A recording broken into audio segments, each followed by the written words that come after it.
Percy is a little green tank engine who works in the yard at the big station.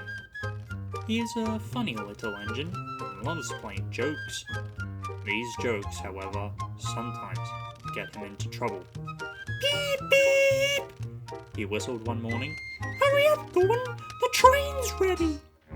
Gordon thought he was late and came puffing out. Laughed Percy. Showed him a train of dirty coal trucks. Gordon didn't go back to the shed.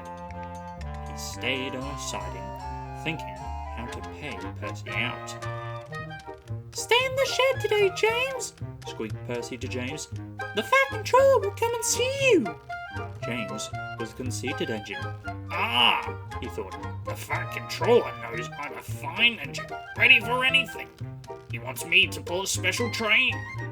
So James stayed where he was, and nothing his driver and fireman could do would make him move. But the Fat Controller never came, and the other engines grumbled dreadfully. They had to do James's work as well as their own.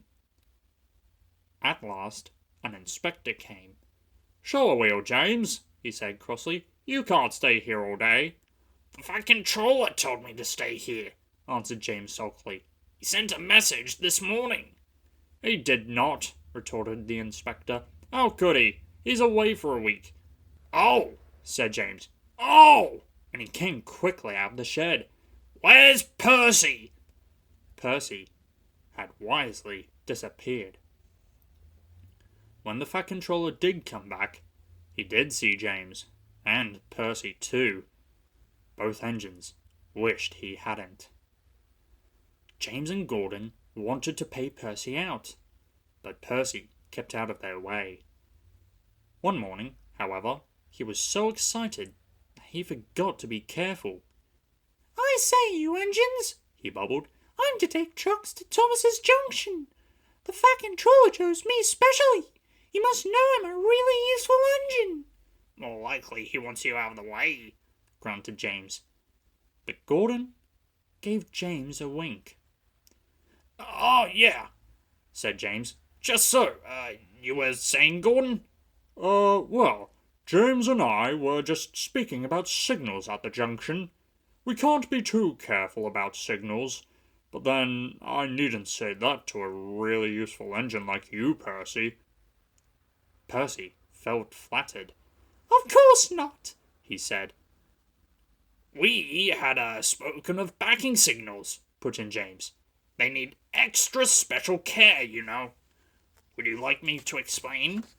No thank you, James, said Percy airily. I know all about signals. And he bustled off importantly. James and Gordon solemnly exchanged winks. Percy was a little worried as he set out. I wonder what backing signals are, he thought. Never mind, I'll manage. I know all about signals. He puffed crossly to his trucks and felt better. He saw a signal just outside the station. Bother, he said. It's at danger. Oh, screamed the trucks as they bumped into each other. Presently, the signal moved to show the line clear. Its arm moved up instead of down. Percy had never seen that sort of signal before. He was surprised. Down means go, he thought, and up means stop. So up is still must mean go back.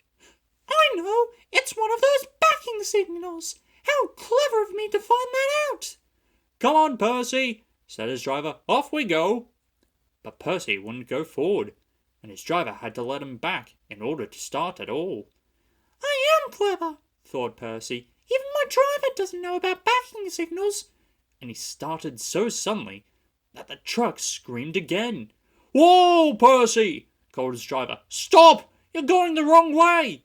That's a backing signal, Percy protested and told him about Gordon and James. The driver laughed and explained about signals that point up. Oh dear, said Percy. Let's start quickly before they come and see us. But he was too late. Gordon swept by with the express and saw everything. The big engines talked about signals that night. They thought the subject was funny. They laughed a lot. Percy thought they were being very silly.